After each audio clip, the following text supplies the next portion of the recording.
کہ ہماری رگوں میں وہ خون نہیں ہے جو شریف خاندان کی رگوں میں سیاسی طور پہ گندا خون ہے. اس طرح کے بھی بیانات بلاول نے دیے ہوئے ہیں. وہ تو پرانی باتیں ہو گئی نا کہ تمہیں لاہور لاڑکانہ قصور کی سڑکوں پہ نہ گھسیٹا تو میرا نام شہباز شریف نہیں ہے, اور تمہیں یہ نہ کر دیا. اور وہ زرداری کہتا تھا کہ مولوی نواز شریف تمہارا پیٹ چیر دوں گا, وہ کہتا تھا تمہارا پیٹ پھاڑ دوں گا, تمہارا یہ کر دوں گا, تمہیں الٹا لٹکا دوں گا, تمہیں فلانا کر دوں گا, تمہیں ننگا کر دوں گا. اس طرح کے بیانات یہ دیتے تھے. لیکن ایک تو بلاول بھٹو زرداری کا کل سافٹ ویئر اپڈیٹ ہوا ہے. پہلے انہوں نے کہہ دیا ریاست, وسیم بدامی کے پروگرام میں کہتے ہیں ریاست سے مراد اسٹیبلشمنٹ نہیں ہے. ٹھیک ہے, تو پھر ریاست سے مراد شہباز شریف ہے. اگر شہباز شریف ہے ریاست سے مراد تو اسی شہباز شریف کی حکومت میں تم شامل ہو, اس کو وزیر اعظم بنوانے میں تم شامل ہو. پھر شرجیل انعام میمن صاحب کا بیان سنیں, میں ان کا پریس کانفرنس میں ایم نیوز کی رپورٹر ہیں کرن خان, انہوں نے ان سے سوال کیا شرجیل میمن سے. اس پہ شرجیل میمن صاحب کہتے ہیں کہ شہباز شریف کے لیے دعائیں کر رہے ہیں, شہباز شریف کی تعریفیں کر رہے ہیں, اور کہہ رہے ہیں شہباز شریف بہت زبردست بندہ ہے, وفاقی حکومت ہم نہیں چھوڑیں گے, ہم تو ان کی کامیابی کے لیے دعا گو ہیں, ہم تو انہیں سپورٹ کر رہے ہیں. کس کو بیوقوف بنا رہے ہو؟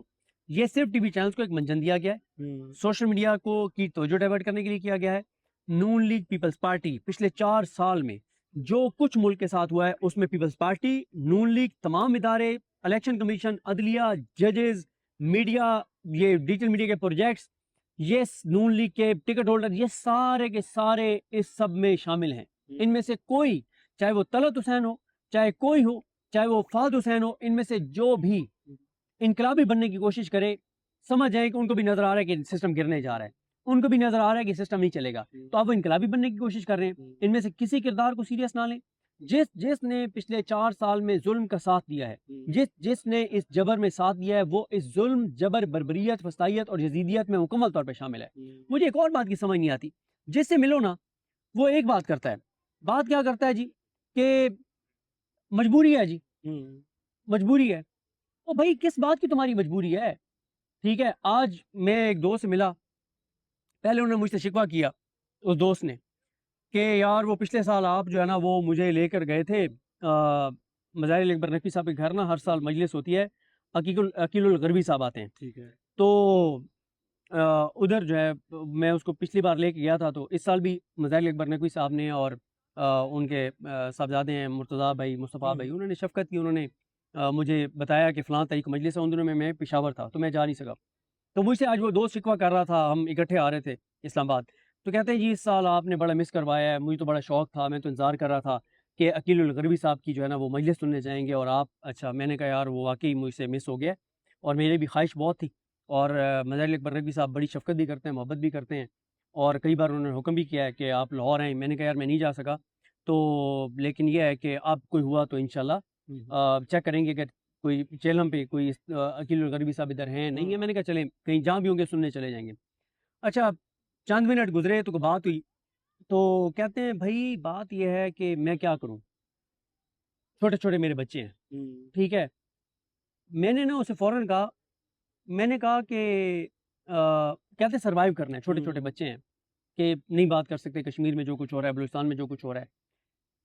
میں نے کہا پھر کوفیوں کو ہم کیوں, وہ کہتے ہیں کہ کوفیوں نے اتنا بڑا, وہ جو عمران خان نے کہا تھا کہ ان کو پتا تھا کہ اہل بیت اطہار نبی کریم صلی اللہ علیہ وسلم کی اہل بیت, اور چند برس ہوئے تھے نبی کریم صلی اللہ علیہ وسلم سے دنیا سے گئے ہوئے, ان کو پتا تھا کہ ان کی اہل بیت کے ساتھ جو ہے وہ ظلم ہو رہا ہے, اور عمران خان نے جیسے کہا تھا کہ جانتے ہوئے بھی کہ وہ حق پہ اور یہ سانے ہونے دیا گیا. تو میں نے کہا پھر آپ کا بھی تو وہی ہے نا, آپ کو بھی تو وہی ہے بھائی. پہلے آپ مجھ سے شکوہ کر رہے ہیں کہ مظاہر اکبر نقوی صاحب کے گھر آپ مجھے عقیل الغربی صاحب کی مجلس پہ نہیں لے کے گئے, آپ عقیل الغربی صاحب کی مجلس سننے تو جانا چاہتے ہیں لاہور یہاں سے, لیکن آپ ظلم کے خلاف اس لیے نہیں بولنا چاہتے کہ آپ کے بچے چھوٹے چھوٹے, حالات ایسے ہیں. علامہ راجہ ناصر عباس صاحب کا جو 9 اور 10 محرم کی درمیانی رات جو ان کا خطاب تھا نا جامع امام صادق میں, وہ میں کہتا ہوں ہر ایک کو سننا چاہیے, اور خاص طور پہ ان کو تو زیادہ سننا چاہیے جو امام حسین کے کہتے ہیں کہ ہم ان کے وارث ہیں, ہم سے زیادہ ان سے محبت کرنے والا کوئی نہیں ہے, ہم ان کے راستے پہ ان کے نقش قدم پہ چلنے, ان کو تو زیادہ وہ سننا چاہیے. اس میں علامہ راجہ ناصر عباس صاحب نے دلائل کے ساتھ, وہ فکری خطاب تھا, دلائل سے ثابت کیا کہ شہادت امام حسین کا پہلا سبق یہ ہے کہ جو کچھ معاشرے میں ہو رہا ہے اس سے آپ لا تعلق نہیں رہ سکتے, اس سے آپ لا تعلق نہیں ہو سکتے, اس سے آپ لا تعلق نہیں ہو سکتے. کیا امام حسین کو کنسیکوینسز کا نہیں پتا تھا کہ کیا ہوگا؟ لیکن جب حق کی بات آئی تو وہ بھی ڈٹ گئے نا. بھائی کون نبی کریم صلی اللہ علیہ وسلم، وہ شان دیکھیں، ان کا مقام دیکھیں، لیکن شہید ہو گئے نا. تو بات یہ نام آپ ان کا لیتے ہیں، ہم سب نام ان کا لیتے ہیں، اور جب بات آتی ہے ظلم کے خلاف کھڑے ہونے کی تو ہم کہتے ہیں جی میرے چھوٹے چھوٹے بچے ہیں، میری یہ مجبوری ہے. اچھا آپ پولیس والوں سے ملیں، آپ کے ساتھ بیٹھیں گے، کہیں گے عمران خان کب آئے گا، بڑا ظلم ہو رہا ہے، یہ ہے وہ ہے. جب ان کی ڈیوٹی لگے گی ایچ کے میں پہنچ جائیں گے، جب آپ آدمی چونگے کیا کریں جی، نوکری ہے، مجبوری ہے، بچوں کا پیٹ کہاں سے پالیں. یہ جو ایک چیز ہمارے اندر آ گئی ہے نا، کہ ہمیں یہ لگتا ہے کہ اگر ہم ظلم کے خلاف بولیں گے تو ہماری زندگی ختم ہو جائے گی، ہم مار دیے جائیں گے. تو میرا کاؤنٹر سوال یہ ہوتا ہے کہ کیا اگر آپ نہیں بولیں گے ظلم کے خلاف اور آپ چپ رہیں گے تو کیا آپ کو موت نہیں آنی؟ دنیا میں کتنے لاکھ لوگ پوری دنیا میں ڈیلی ان کی بات ہوتی ہیں، کیا وہ سارے وہ ہوتے ہیں جو ظلم کے خلاف بولنے والے ہیں؟ پاکستان میں کتنے لوگوں کی روزانہ بات ہوتی ہے، کیا وہ سارے وہ ہیں جو ظلم کے خلاف بولنے والے ہیں؟ اور بھئی آپ ظلم کے خلاف نہیں بھی بولیں گے، آپ کو پتہ ہے کہ جتنے 20-25 سال میں دہشت گردی سے بات ہوئی ہے نا، پچھلے 25 سال میں ہر سال پاکستان میں ماحولیاتی آلودگی کی وجہ سے لوگ جو افیکٹ ہوتے ہیں اتنی ایک سال میں اموات اس سے زیادہ ہوتی ہیں. پورے 25 سال میں جتنی اموات ہوئی ہیں دہشت گردی سے، اور ہر سال اس سے زیادہ اموات کلائمیٹ چینج کی وجہ سے ہو رہی ہیں، ماحولیاتی آلودگی کی وجہ سے ہو رہی ہیں. جو ایک آپ جو سانس لے رہے ہیں اس کی وجہ سے جو آپ کو بیماریاں لگتی ہیں ماحول کی وجہ، تو آپ مطلب اس وجہ سے نہیں بولتے، اس وجہ سے بات نہیں کرتے کہ یار میں، اور یہی کام کرتے کرتے اب آگ جو ہے ہر گھر تک پہنچ گئی ہے. سر پہنچے گی. پی ٹی آئی کے ساتھ ہوا، آپ نے کہا یہ پی ٹی آئی والوں کے ساتھ ہوا ہے. مرید کے میں ہوا، آپ نے کہا یہ بریلوی تھے، وہ اپنا ٹی ایل پی والے تھے. یہ اہل تشیع کے ساتھ ہوا، جی بی میں ہوا، مختلف جگہوں پہ ہوا، آپ نے کہا شیعہ ہیں. جی بی پھر اس کے بعد اب کشمیریوں کے ساتھ ہو رہا ہے، آپ کہہ رہے ہیں کشمیری ہیں. ٹھیک ہے، اور بھائی آپ ہر ایک، کیا اس کے میرا گھر محفوظ ہے تو میں محفوظ ہوں، میں چپ کر کے بیٹھا ہوں.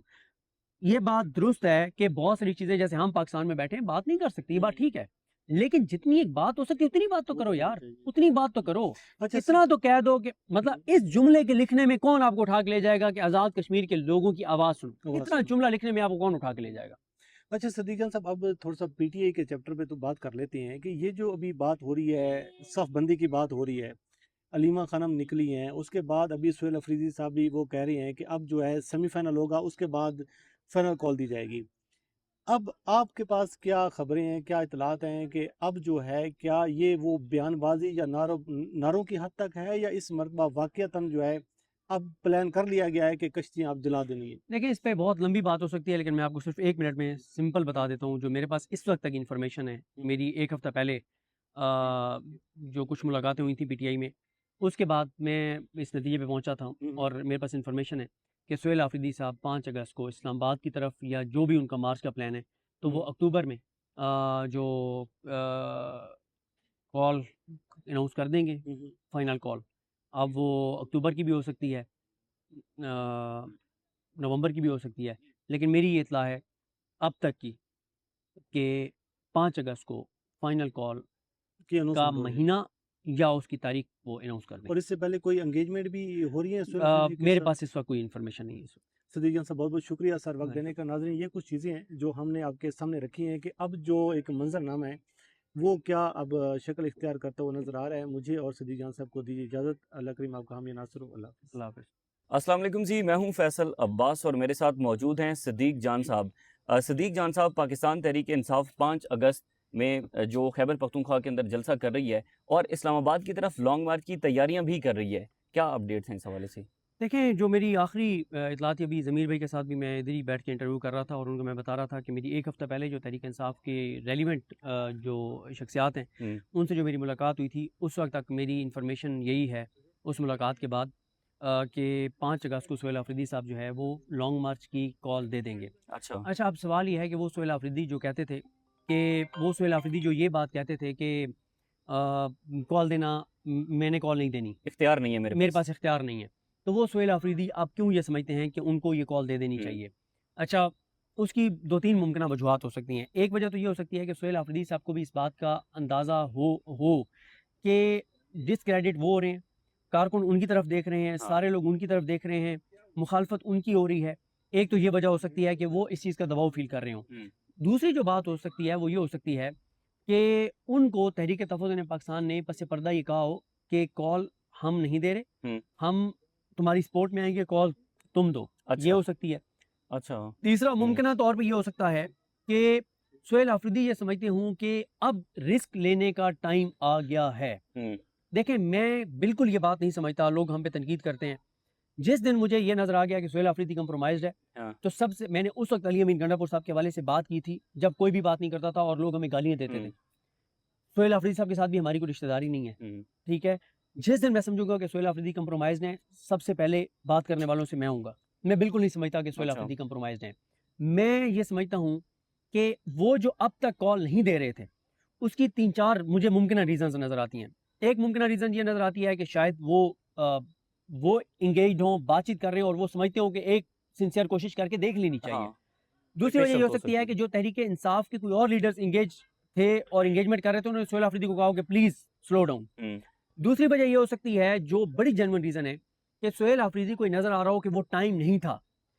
فروری, مارچ, اپریل, مئی, جون یہ ٹائم نہیں تھا کال دینے کا. نہیں کہتے تھے جون کا مہینہ جو ہے وہ کال دینے کا ٹائم ہے, وجہ میں حکومت بتاتا پھنسی ہوں, ہوئی ہے. نہیں وہ بجٹ کی حد تک تھا نا.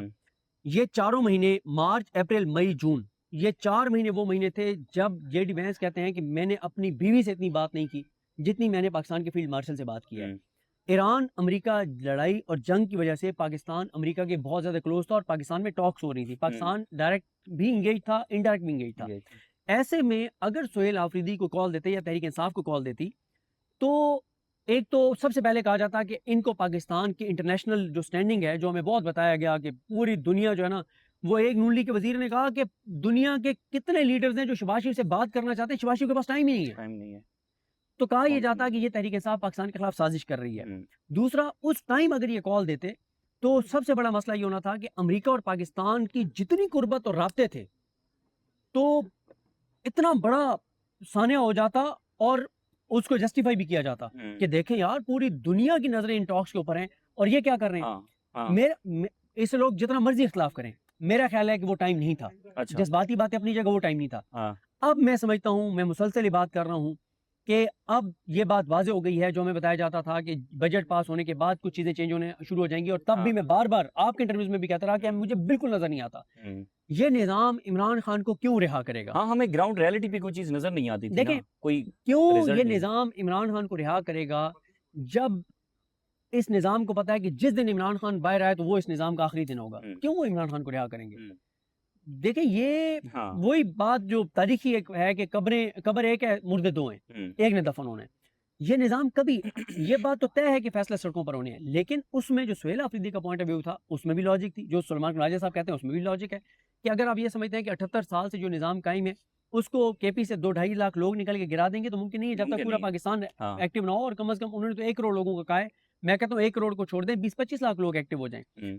لیکن وہیں پہ یہ بھی دیکھیں کہ اب یہ نظام جتنا پھنسا ہوا ہے اے جے کے اندر, اس میں بلوچستان کے اندر, کے پی کے اندر, جو بارڈر کی سچویشن ہے, جو اکانومی کی صورتحال ہے, جو ریجنل سچویشن ہے, جو انٹرنیشنلی چیزیں کچھ نہ کچھ تو شروع ہوئی ہیں, تو ایسے میں 5-6 لاکھ لوگ بھی بہت بڑا امپیکٹ کریٹ کر سکتے ہیں. اور آپ دیکھیں گے کہ جیسے ہی سہیل آفریدی کال دیں گے 5 اگست کو, اگر وہ کال دیتے ہیں لانگ مارچ کی, تو ساتھ مومنٹم بڑھنا شروع ہو جائے گا, کیونکہ تحریک انصاف کی جو پاور ہے وہ تحریک انصاف کا سوشل میڈیا ہے, تحریک انصاف کا کارکن ہے, تحریک انصاف کا حامی ہے. وہ سب یہ کہتے ہیں کہ لائعمل دو, لائعمل دو, لائعمل دو. اچھا ایک ظاہر ہے جب کوئی بھی پولیٹیکل پارٹی اناؤنس کرتی ہے تو وہ یہ کہتی ہے فائنل کال. ہمیشہ وہ ہر کال کو فائنل کال کہتے ہیں, کیونکہ اسی طرح سے ہوتا ہے نا کہ آپ اگر کوئی لڑائی لڑنے جا رہے ہیں, نیریٹو تو یہی بنانا, آپ جب ایک لڑائی لڑنے جا رہے ہیں آپ یہ تو نہیں کہہ کے جاتے نا کہ ہم لڑنے کے لیے جا رہے ہیں, دیکھیں گے ہم کامیاب ہوتے یا نہیں ہوتے, اگر نہ ہوئے تو کوئی مسئلہ نہیں, آگے پھر ہم اگلی بار لڑ لیں گے. ایسے نہیں کہتے. اب ہر بار لوگوں کو مینٹلی طور پہ پریپیئر کرتے ہیں کہ ہم آخری کال ہے, اسی طرح یہ کہہ کے آپ جاتے ہیں. اگر آپ پہلے کہہ دیں گے کہ 50-50 ہے تو پھر تو کوئی نہیں نکلے گا آپ کے ساتھ. لیکن یہ میں آپ کو بتا دوں کہ اس میں اگر پی ٹی آئی حالت احتجاج میں 4 سال سے ہے, رہے گی جب تک یہ نظام گر نہیں جاتا. اب وہ اس کال پہ گر جاتا ہے, اگلی پہ گرتا ہے, اس نظام نے گرنا ہے, یہ نظام نہیں چل سکتا. ٹھیک ہے.